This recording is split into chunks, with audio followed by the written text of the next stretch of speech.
bah, c'est sympa ces championnats de Norvège cette année quand même, moi je trouve. Ouais, tout s'est inversé, quoi. Avant, les hommes étaient quasiment une assurance de podium et on avait du mal à aller chercher des podiums chez les femmes, sauf sur des coups d'éclat. Et aujourd'hui, c'est totalement l'inverse, quoi. Il a réussi à tirer dans son hôtel une balle, franchement, un sacré champion.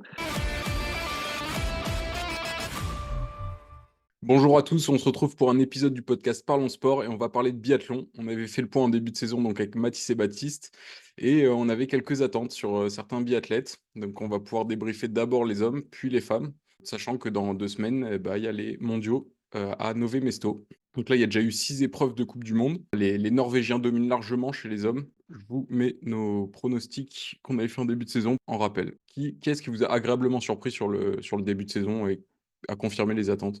Oh, je pense qu'on est tous d'accord. On avait tous mis Beu en début de saison premier. Et bon, bah, on s'était pas trop mouillé. Et pourtant, il avait fait un début timide. Mais là, je crois que le patron est bien de retour et il va quand même, il nous régale quand même. Enfin, il a une telle marge sur la concurrence. Et bon, voilà, je pense qu'il n'y a pas besoin de trop de faire de commentaires sur Johannes, c'est le patron. Et ça l'est encore cette année. C'est assez impressionnant de voir, même quand il est en difficulté, voilà, il est rare, c'est rare qu'il soit hors du top 20. Donc, voilà, une régularité. Je trouve qu'il a fait des courses assez impressionnantes, que ce soit sur les skis, même au tir. Donc, il domine. Et après, ce qui est aussi impressionnant, c'est que le top 6, il est norvégien. Donc, effectivement, ça, c'est incroyable, quoi. Tu vois que les grids, c'est que le sixième meilleur norvégien. Mathis, tu l'avais un peu pré-shot en début de saison, mais là, ouais, c'est assez impressionnant, quoi. Le niveau il est assez impressionnant. Les Norvégiens, euh, ils dominent et ils sont réguliers. Et ils ont une Mm. densité incroyable. Donc, ouais, très compliqué d'exister. Franchement, chez les hommes, très compliqué d'exister si t'es pas norvégien cette année. Et je pense qu'on parlera des déceptions après. Mais voilà, forcément, la Norvège était attendue et ils répondent plus que bien. Et si je devais mettre un en lumière, parce que je trouve qu'il a été impressionnant et je pensais que c'était pas la fin, mais qu'il allait être lui plus vite dépassé, c'était Tarjei Bø. Et finalement, enfin là, il doit être deuxième ou troisième. Je crois qu'il est troisième. Il a quand même été assez impressionnant, même sur les skis. Voilà, on sent que il est quand même, vraiment pour moi, c'est l'un des gros adversaires de Johannes cette année. Mm. Non, bah, c'est sympa ces championnats de Norvège cette année quand même, moi je trouve. Mais bon, il y a quelques petits gars qui viennent les taquiner. Mais non, ce qui est quand même hyper impressionnant chez les Norvégiens, c'est qu'ils sont du coup, ils ont un quota de 6 biathlètes pour chaque week-end de compétition, en chaque semaine de compétition. Et du coup, ils sont obligés de sortir un monstre à chaque fois, comme ils ont fait avec Christiansen Ouais, c'est vers autour de Noël. Ils ont dû sortir Christiansen, le mec qui revient la semaine d'après sur le week-end de Coupe du Monde et il te claque une victoire. Donc ça montre à quel point les Norvégiens ils sont affamés. Et bah en fait, dès que tu fais pas podium, tu dois redescendre dans le circuit inférieur en IBU Cup. Et on voit du coup un biathlète comme Swerum qui a fait pas mal de courses en IBU Cup, qui est quand même 20e du classement général. Il a le même nombre de points quasiment que Fabien Claude. Enfin, je trouve ça juste hallucinant. Il y a un Norvégien très jeune là, j'arrive pas à retrouver son nom, mais qui domine Button. le circuit IBU Cup et Bottom ou non, comment je Ouais, sais plus comment il s'appelle. Button. C'est Botten. Bottom. Button. Et lui, bah, ils l'ont fait monter une fois, il n'a pas réussi à trop performer, donc il est reparti en EBU Cup, mais ils ont encore des gars derrière qui sont capables d'aller jouer un top 10 en Coupe du Monde. Donc je trouve ça hallucinant le niveau des Norvégiens. Et quand tu regardes le top 6 bah ouais, ça fait peur quoi quand même. Même le top 13 en fait, il y a que des Suédois, Allemands et Norvégiens. Tu vois juste Giacomel qui est italien, qui est dixième, mais on en parlera sans doute après. Les Allemands aussi, très surprenants, et c'est les seuls qui arrivent un peu à surnager autour des Norvégiens cette année, quoi. Ouais, c'est clair. Ouais, du coup, Norvégien au top. Et comme tu disais, la surprise allemande, ils ont Doll 8, Kuhn 9, Navrat et Strello, ils doivent être 11 et 12. Franchement, Et on Navrat, il a s'attend. gagné, je crois, Edol aussi, hein, Ouais, et si je on dis pas de s'attend. bêtises. C'est... Roman Ries aussi, en début de saison, a gagné, je crois. Ouais, hein, franchement, on les attendait pas à ce niveau, hein. Même Philippe Horn, il doit être top 25. Euh, non, franchement, c'est peut-être la nation qui surprend le plus. Ouais, bah, les Allemands, c'est vraiment très surprenant parce que l'année dernière, bon, il y a quand même Benedikt Doll qui finit quatrième du classement général, mais sinon, il y avait juste Roman Ries qui était neuvième, et dans le top 20, c'était tout, il n'y avait pas d'autres Allemands. Donc là, on en voit quand même beaucoup d'Allemands qui sont dans le top 12. Il y a quand même Horn et Ries qui sont 23e et 24e. Enfin, ils sont vraiment très costauds. En début de saison, la première semaine, ils gagnent 2 courses. Chez les femmes aussi, c'était costaud. Donc, je sais pas s'ils ont changé des choses cet été dans leur préparation et tout ça, mais en tout cas, ils ont été vraiment performants. Et c'est assez étonnant, des biathlètes comme Navrat ou Strello. Et on les avait pas vus énormément les hivers précédents performer. Enfin, Philippe Navrat, il est là en Coupe du Monde depuis 2016. Depuis 2016, il est là. Son meilleur classement général final, c'était une 18e place. Et Strello, c'était une 21e place l'année dernière. Donc, ouais, ils arrivent vraiment à performer cet hiver. Et contrairement aux Français, Mais c'est plus compliqué, Est-ce ouais. qu'il n'y a pas ouais, une mais question de glisse aussi avec les fameux fluors? Est-ce que peut-être qu'ils ont un meilleur réglage? C'est possible? on a vu que ça avait été compliqué pour Fillon-Maillet là sur une des dernières courses avec la glisse, mais après, ce qui m'impressionne moi chez les Allemands, parce qu'on l'avait dit un petit peu l'année dernière, qui pourrait claquer, enfin en début de saison là, qui pourrait claquer une manche, gagner une victoire, et on avait dit les Allemands sur un coup d'éclat. Mais moi, ce qui m'impressionne, c'est qu'ils sont réguliers et ils ont une densité impressionnante. Euh, Ils sont, enfin, 8-9 là, Dolkun, il rate très peu de courses, donc ils sont souvent là, donc ça c'est intéressant. Navrat, il a été leader au début de la Coupe du Monde, c'était lui qui était leader. Bon, il est vite rentré dans le rang et les Norvégiens ont pris l'ascendant, mais non, en fait, j'ai l'impression que les Allemands, ils font un petit peu la saison qu'ont fait les Français l'année dernière. C'est-à-dire que quand ils peuvent gagner parce qu'il y a une opportunité, ils vont se placer sur le podium ou ils vont aller gagner. Et c'est eux qui font ce gap d'équipes de classement, alors que d'autres nations n'y arrivent pas.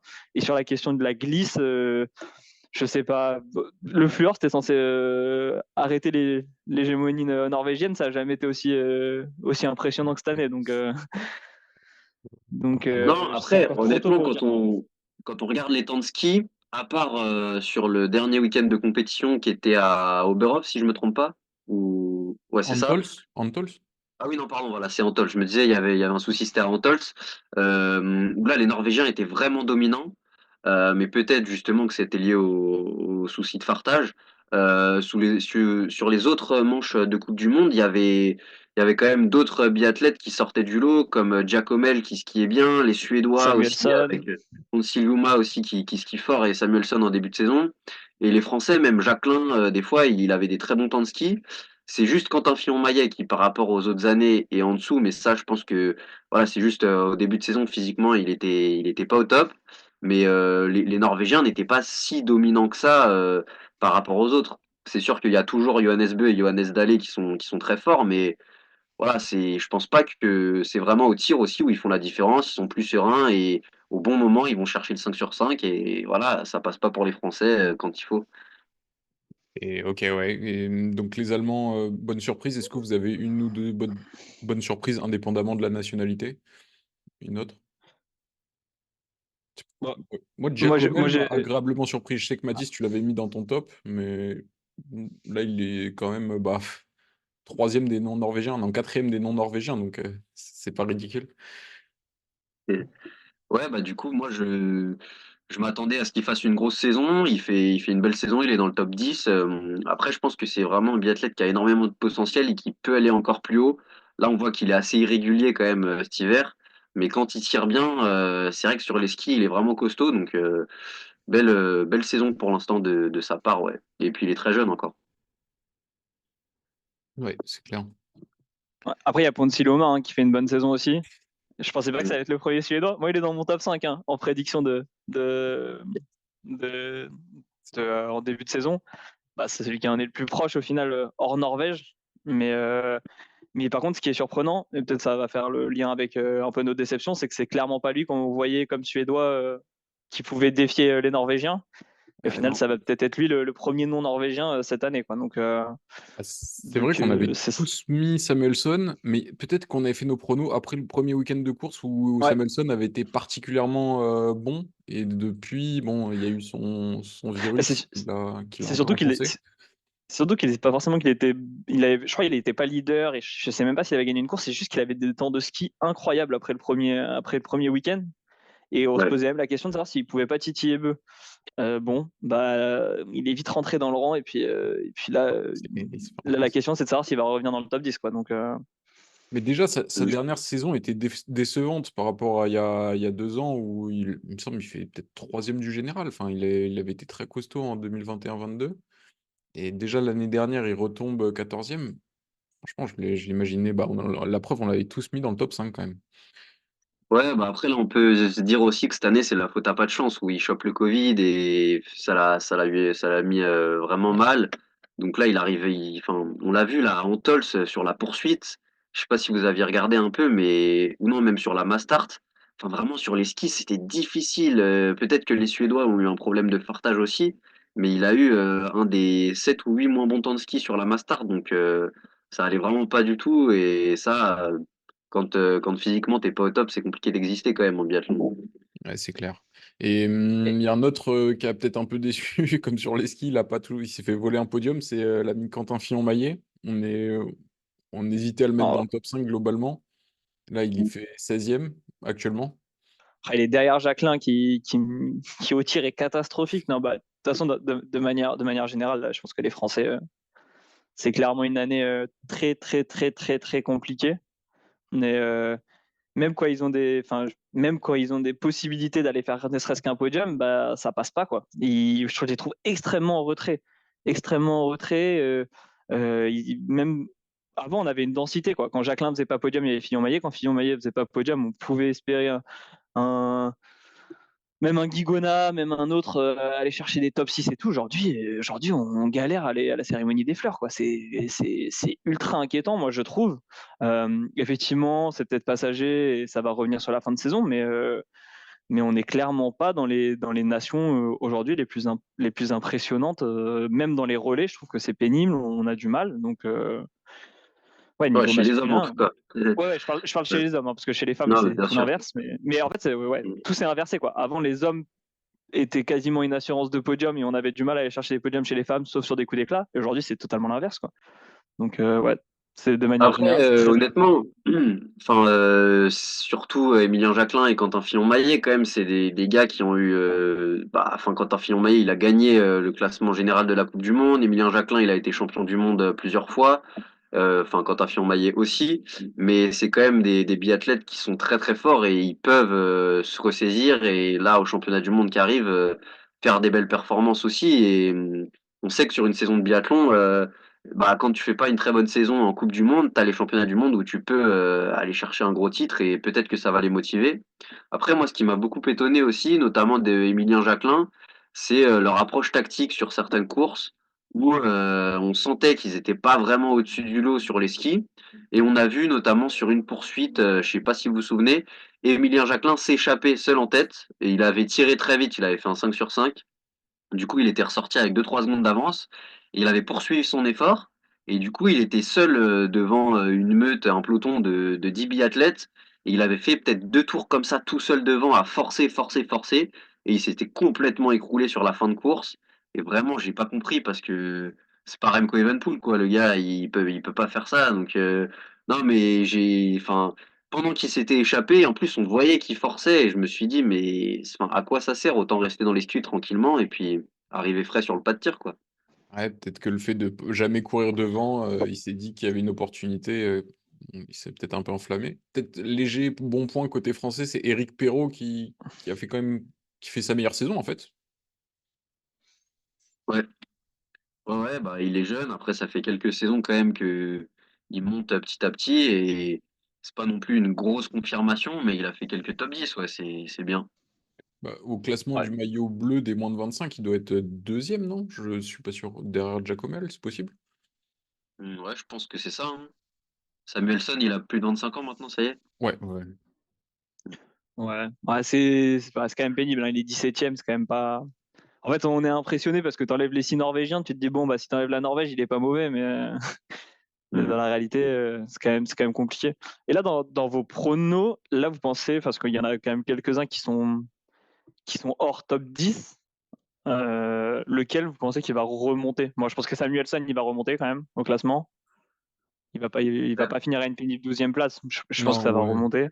Ah, il va sûrement remonter, effectivement, mais peut-être pas Fillon, jusqu'au top 5. Là, tu parles juste remonter dans le classement pour la fin de saison? ouais, remonter dans le classement. Il y a un écart, je crois, maintenant avec les 6 Norvégiens. Je crois qu'ils ont fait un écart monstrueux. Mm. Ouais, là, c'est chaud. Franchement, ils ont quasiment. Enfin, Stromsheim et Legrid, qui sont cinquième et sixième, ils ont quasiment 100 points d'avance sur Dole et Kuhn, qui sont huitième et neuvième, quoi. Ouais. Donc on est parti Mais sur un d'ailleurs, top 5 on n'a pas norvégien. parlé du cas Legrid, mais vous l'aviez mis dans votre top 5 et c'est quand même que enfin, on en a parlé un peu, mais c'est que le sixième norvégien et il n'a pas gagné cette saison pour l'instant. Et en début de saison, il était très, très en dessous de ses compatriotes sur les skis. Il a réussi à tirer dans son hôtel une balle, franchement, un sacré champion. Mais ouais, c'est par rapport aux deux dernières saisons où il fait deuxième et c'était le seul enfin deuxième au classement final de la Coupe du Monde. Et c'était le seul qui pouvait peut-être titiller un peu Johannes Beu sur le nombre total de points. Là, il est quand même à la rue cette année par rapport aux attentes qu'on pouvait avoir envers lui. Ouais, Ouais, je- après, je- ça reste relatif, hein. Il est à un point du top 5, bon, un peu loin du top 3, mais il tire à quasiment 90% au coucher et au debout. Ça reste excellent, mais sur les skis, c'est étonnant. Enfin, je sais pas si c'est étonnant, tu l'avais annoncé, Mathis, il est moins fort. Il est moins fort. ouais, mais bizarrement, je suis pas inquiet pour les grids. Genre, enfin, je crois que je l'ai mis troisième, mais ça m'étonnerait pas qu'ils finissent troisième, qu'ils finissent troisième au classement général de la Coupe du Monde. Comme tu le dis, je pense qu'il va être très régulier. Il est passé totalement au travers de son début de saison. Et après, il a eu quand même un coup de mieux jusqu'à ce qu'il décide de tirer effectivement dans son hôtel. Mais bon, je pense que c'est un gars qui va être régulier. Mais c'est drôle parce qu'il vit des montagnes russes et là tu l'avais bien vu parce qu'à un moment ils hésitaient quand même à l'enlever des relais norvégiens tellement la densité était incroyable. Ouais, c'est fou. Et bon, je pense que moi je pense qu'il fera troisième. Et là par contre où je l'imaginais pas aussi haut, c'est Dalleux. Et c'est Ouais. le seul je trouve qui rivalise. Et lui pour le coup je l'avais pas mis dans mon top 5 et on en avait débattu. Et je pense qu'effectivement lui c'est le deuxième homme fort de la Norvège Mm. de manière assez impressionnante. Et sur les skis il a été impressionnant. Je crois que c'est un relais où il est impressionnant ou une poursuite je sais plus où il est vraiment impressionnant. Il est dernier tireur où enfin, incroyable. Ouais, Il non, tire Dalleux vite. vraiment sur les skis très fort. Mais justement, Christiansen, moi je trouve que aussi c'est quand même la valeur sûre. Et en tant que dernier relayeur norvégien, il est assez énorme. Et justement, qu'il soit relégué en IBU Cup, je trouvais ça vraiment dur pour lui parce que ça fait plusieurs saisons où il est archi régulier. Et donc, bah, il revient, il claque une victoire. C'est assez solide de sa part. Ça montre qu'il est très très fort en ce moment. Contrairement à l'Aigrid, où sur la dernière Mastart là, qui a eu lieu à Antols, il a fait un tir catastrophique quand même, l'Aigrid. Donc, c'est-à-dire il a quand même du mal à remonter la pente. J'ai du mal à le voir sur le podium en fin de saison de mon côté, moi. J'ai Et plus de réserve que toi, Baptiste. On verra. pour revenir sur les mondiaux et les Français, est-ce qu'on peut attendre qu'est-ce qu'on peut attendre? Est-ce qu'ils vont aller chercher une médaille? Ils n'ont pas fait un podium de la saison. Bon, il y a le relais peut-être qui pourrait nous donner une chance. Si on devait parier sur un nombre de médailles, en vrai, 0 c'est la cata, mais limite c'est normal au vu de la saison pour le moment. On peut espérer un relais qui fasse un podium, j'espère. Et après, il faudrait espérer une en individuel, enfin une individuelle un peu sortie du bois. Mais on a quand même, moi je pense qu'on en claquera une fille en maillot où Jacqueline va bien nous sortir une course dont ils ont le secret au bon moment et faire une troisième place un peu à l'arraché avec un tir qui passe bien. Mais il y a aussi l'autre option où on finit 30e et 40e des sprints, les poursuites on les oublie et tu mets tout sur une mass start quoi. Donc si on en fait plus que deux, ça sera incroyable quoi. Chez les hommes, hein, je parle. Hein. Ouais, oui, oui, non, bien sûr. C'est clair. Mais sur une course vraiment importante, Quentin Fillon-Maillet, je pense que c'est vraiment celui qui a un énorme caractère. Je sais pas si vous avez vu son interview à la fin de la Mastart là où bah il perd son podium à cause du fartage et du coup il était très énervé et notamment contre ceux qui peuvent insulter et tout ça sur les réseaux sociaux. Je sais pas si vous aviez entendu, Si, mais si. en tout cas ok. Et en tout cas enfin on voit qu'il a quand même un sacré caractère, qu'il a réussi à gagner un classement général de Coupe du Monde et enfin, c'est vraiment celui sur une course qui peut te sortir un 20 sur 20, être solide sur les skis et aller te chercher quand même une belle place. Donc moi j'y crois, enfin nos Français, surtout Emilien Jacquelin et Quentin Fillon-Maillet, c'est quand même des grands champions et ils peuvent vraiment aller chercher une médaille, voire même l'or sur une course de manière incroyable par rapport à leur saison. C'est sûr que ce serait magnifique. Ouais, bah, on l'espère, hein, qu'ils aillent nous en chercher une et peut-être aussi un podium en coupe du monde pour pas finir, bredouille, l'année. Ce serait bien. Je pense qu'on a bien parlé sur les hommes et on enchaîne donc avec les femmes françaises pour qui c'est beaucoup mieux en biathlon que les hommes. On en retrouve 3 dans le top 6 du général et qui elles ont gagné, j'ai pas la stat exacte, mais une bonne moitié des courses, on va dire, notamment par, Justine Breza, Julia Simon et Lou Jean Monod. Laquelle vous a le plus impressionné, parmi les 3? Comme les 3, peut-être d'une manière différente, sont impressionnantes. Bah, honnêtement, j'ai envie de dire Lou Jean Monod, parce que, enfin, en tout cas de mon côté, je l'attendais tellement peu à ce niveau-là. Apparemment, elle l'avait annoncé qu'elle voulait jouer le top 6 du classement général. Et le début de saison qu'elle fait, où elle va chercher le dossard jaune, et en plus après, elle tombe malade, donc elle loupe des courses, et elle est quand même sixième du classement général, tellement régulière. Elle a gagné une course là où elle revient sur Preuss alors qu'elle était un peu lâchée, elle s'accroche, elle va la battre au sprint. Très grosse surprise de Lou Jean Monod. Après, Julia Simon et Justine Breza sont énormes aussi, mais on les connaît mieux. Et puis, bah voilà, Julia Simon, c'est la tenante du titre. Et Justine Brezaz, elle a été championne olympique de la Mastart, elle a gagné des courses. Et on sait que sur les skis, elle est très très rapide. Et bah franchement, contrairement aux hommes, c'est incroyable ce qui se passe cette année chez les femmes. Dans le top 6, tu as 3 Françaises. Je sais pas si c'est déjà arrivé dans l'histoire du biathlon féminin. Mais ouais, jusque-là, c'est assez énorme. Ce serait quand même beau que une des 3, enfin Justine Brezaz ou Julia Simon, aille chercher la gagne de ce classement général de la Coupe du Monde quand même. Ouais. Ouais, vas-y, Baptiste. Non, mais ouais, non, c'est incroyable. En fait, tout ce qu'on a dit sur les hommes, on dit l'inverse pour les femmes au niveau des Françaises et on est bon, hein.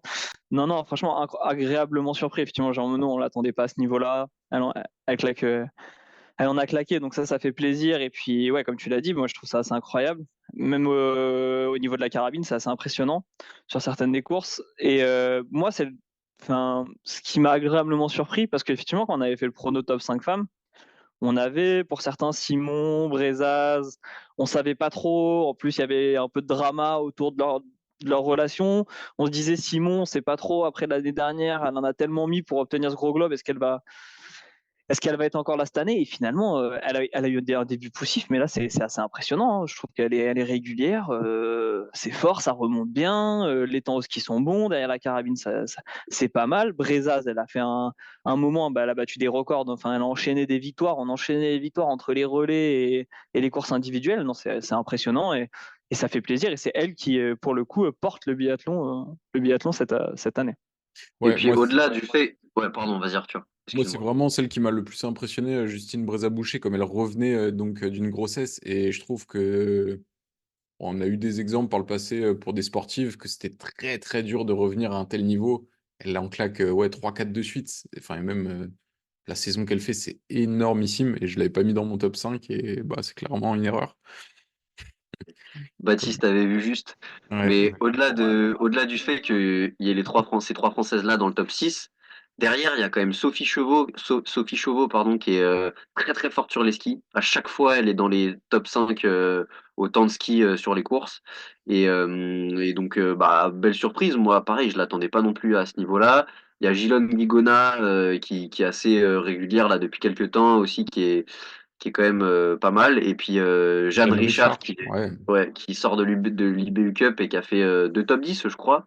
Donc, et puis elle est très jeune. Donc non, c'est vraiment génial du côté des femmes cette saison. C'est Et c'est puis Simon, surtout, c'est Simon Fourcade qui les entraîne là, si je dis pas de non, bêtises. Simon Fourcade, c'est les hommes. Ah ouais? Je- Ouais, Simon Je, Fourcade, il entraîne les hommes. Ouais, je pensais que c'était lui qui avait repris l'entraînement, non, je suis sûr à mais 100%, Simon Fourcade, il non, entraîne les hommes. Et, chez les femmes, je sais plus comment il s'appelle, mais ça n'a pas changé de staff, je crois. Ok. Ou alors, non, ou alors c'était peut-être le staff des hommes avant qui est passé chez les femmes, je sais plus. Ouais, je sais pas. Et aussi en relais, on a été solide, mais les Norvégiennes nous ont quand même battus sur certaines courses. Je sais plus, on a sombré sur un relais, non? On fait. Putain, Alors, je sais pas, je sais que les 2 derniers relais féminins ont été gagnés par les Françaises, Ok. mais en début de saison, peut-être qu'il y a eu des soucis, je me souviens plus très bien, là, j'ai plus la course en tête. En fait, Mais ouais, j'ai vas-y. le classement, c'est super serré. En fait, la Norvège est un point devant la France et la Suède, donc 286, 285, 285. Donc c'est quand même assez homogène sur le Ah petit ouais, globe. Et ouais.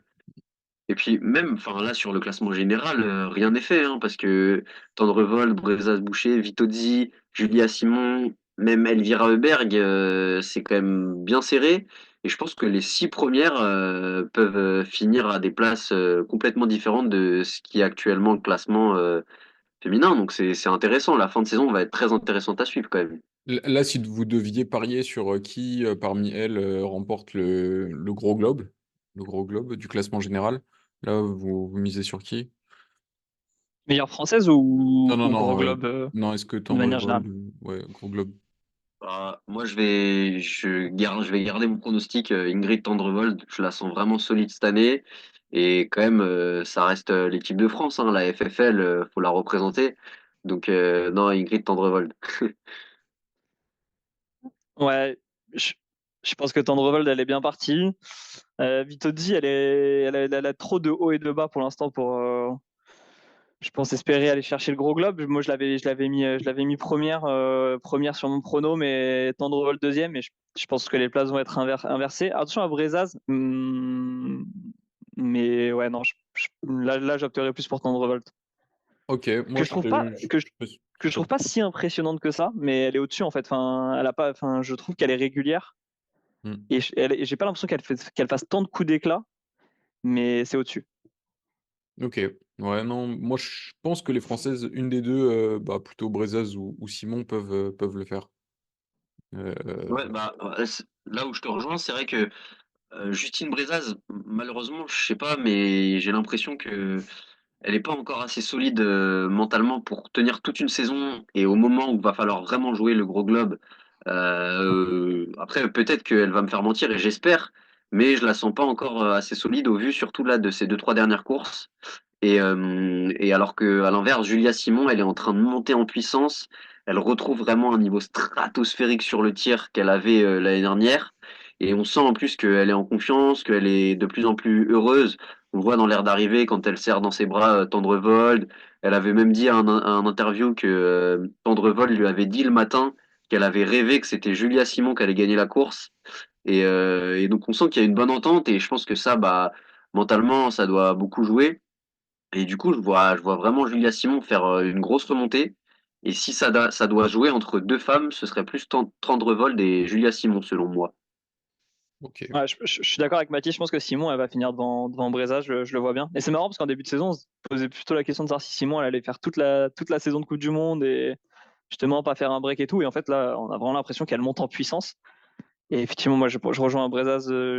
J'ai plus d'inquiétude sur son mental derrière la carabine. Ouais, j'ai peur qu'elle lâche d'énormes points au moment où il fallait gagner le gros globe ou qu'elle soit dans la course et au lieu d'assurer des 7 8e places, bah, elle aille plus loin parce qu'elle sera derrière la carabine. Et la régularité, c'est tellement important. Je pense que ouais, s'il y avait un petit pari à faire, je pense que Simon pourrait finir devant Brezaz. Ça serait pas une énorme surprise. Il y a Je sais quand pas même combien il y les. a d'écart, mais Bah là, je crois on peut le voir, il y a. une cinquantaine. Ouais, même pas. Sur Brezaz, il y a 27 points d'écart. Mais Ouais. il y a déjà, sachant qu'il y a déjà les 2 tiers de la saison qui ont été joués. Il y a eu 6 étapes, il en reste 3. Donc là, on fait plutôt les tops. Là, on a parlé des premières places. Est-ce qu'il y a d'autres bonnes surprises? Moi, par exemple, il y a Lena Eiki-Gross, la Suissesse. Elle était peut-être top 20 l'année dernière. Elle continue de progresser.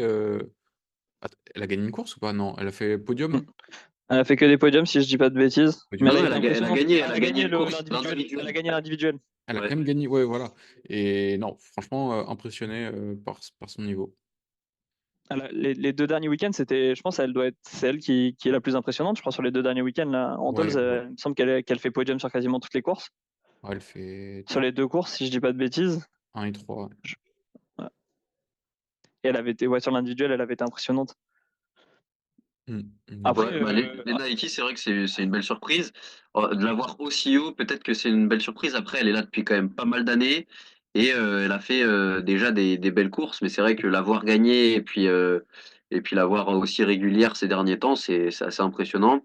À voir si elle tient toute la fin de saison. Parce que là, elle est combienième au classement général? Et ouais, septième. Septième. Elle est Ouais, septième et ouais, son meilleur c'est solide. classement, c'était 19e en fin de saison, c'était l'année dernière. Mm. Là, impressionnante. Moi, un peu à l'image de Lena Eki, une biathlète qui est là depuis pas mal de temps, c'est Caroline Knoten. Et elle est très très forte au tir depuis pas mal d'années. Mais ces dernières années, elle était vraiment très limitée sur les skis. Et à chaque course que je regardais, je voyais que c'était impressionnant comment, bah, sur les skis, elle était en dessous du top 15 mondial. Et là, elle est beaucoup plus forte cette année. Et je sais pas si elle a changé quelque chose dans sa préparation ou quoi. Mais en tout cas, elle a des bons temps de ski. Et du coup, bah, elle a gardé une bonne qualité au tir. Et ce qui fait qu'elle rentre dans le top 10 là, du classement général de la Coupe du Monde. Alors que dans le passé, son meilleur classement, c'était l'année dernière une 18e place et qu'elle avait jamais eu trop de coups d'éclat. Donc, euh, donc ouais, non, c'est assez surprenant, je trouve, de l'avoir aussi bien. Et justement, c'est du côté norvégien, avec le départ à la retraite de Thierry Lecoff et Marte Olsbu Royseland, bah, elle est toujours là pour assurer quand même du côté norvégien. Ouais. Ouais, et en fait, les Norvégiennes s'en sortent assez bien. En début de saison, on était peut-être un peu inquiets, mais du coup, il y a aussi Arne Klief. Du coup, ça fait 3 dans le top 11, alors qu'elles ont beaucoup moins de profondeur que chez les hommes. Et même en relais, elles Mm. s'en sortent très très bien, les Norvégiennes. Donc ouais, Ouais. plutôt surpris. Baptiste, t'avais un coup de cœur? Moi, mon coup de cœur, mais bon, c'est Made in France, hein, c'était Jean Monod, hein. Moi, jamais j'aurais cru qu'elle était top 6. Et même quand elle a gagné la première course, là, quand elle gagne, je me dis pas, derrière, ça va être régulier. Et bah, mis à part le fait qu'elle ait raté des courses, à chaque fois, elle est quand même bien placée, quoi. Là, elle s'est pas trouée de manière incroyable sur énormément de courses, quoi. Tu regardes le dernier week-end, c'est pareil, elle est bien placée. Non, non, elle est régulière. Et ouais, elle a dit qu'elle visait le top 6, mais entre le dire et le faire, franchement, impressionnante. Donc, ouais, pour moi, c'était la très belle surprise au niveau mondial, au niveau du biathlon, hein. Enfin, pour moi, il y a pas Mm. mieux. Non, non, c'est sûr. Peut-être sur les déceptions maintenant, il y en a une qu'on avait mis tous les trois dans notre top 5 et qui est plutôt bien plus bas dans le classement, peut-être 13e. C'est Anna Heuberg. Mm. Est-ce que pour vous, c'est Ouais, la plus grosse déception de la saison? ouais, il y a Anna Hubert et après on avait mis. Ah non, personne Vireur. l'avait mis, tiens. Il y a Dorothea Virer. Personne ouais, l'avait Dorothea mis. Vireur. On Ouais, avait débattu, hein. On avait débattu dessus, hein, sur c'est vrai. Dorothea Viera. On avait dit, on fait peut-être une erreur de ne pas y penser dans le top 5, Mm. Je mais je crois qu'on pressentis a quelque bien chose fait de ne pas y que. penser. Ouais, Bah, ouais, bah, c'est ce qu'on s'était dit, qu'elle se faisait peut-être un peu plus âgée et que là, on sentait déjà qu'en fin de saison dernière, c'était un peu compliqué. Malgré tout, elle avait fini deuxième, je crois, du classement général derrière ouais, Julia Simon. Elle avait rivalisé assez longtemps, mais sur la fin de saison, c'était dur. Ah, les Et skis. surtout sur les skis, ouais, c'est compliqué. Mais pareil pour Anna Heuberg, hein, sur les skis, elle est vraiment en dessous, surtout quand on compare à sa sœur Elvira. Et donc, ouais, non, grosses déceptions pour ces deux-là. J'en rajouterais peut-être une troisième avec Davidova, que moi j'avais mis dans mon top 5 en cinquième position. Bon, elle avait fini neuvième l'année dernière du classement général et elle avait fait des belles courses. Je crois qu'elle avait gagné deux ou trois courses la saison dernière. Sur les skis, c'était celle qui arrivait peut-être derrière Elvira Heuberg et bon, Justine Brezaz n'était pas là la saison dernière, mais elle rivalisait souvent avec le top 3 en temps de ski. Et du coup, je l'attendais de la voir au moins faire plusieurs top 10 cette saison. Bah, on l'a quasiment pas vu. C'est limite si elle est dans le top 25 pour participer au Mastart. Donc, grosse déception ouais, de Davidova pour moi.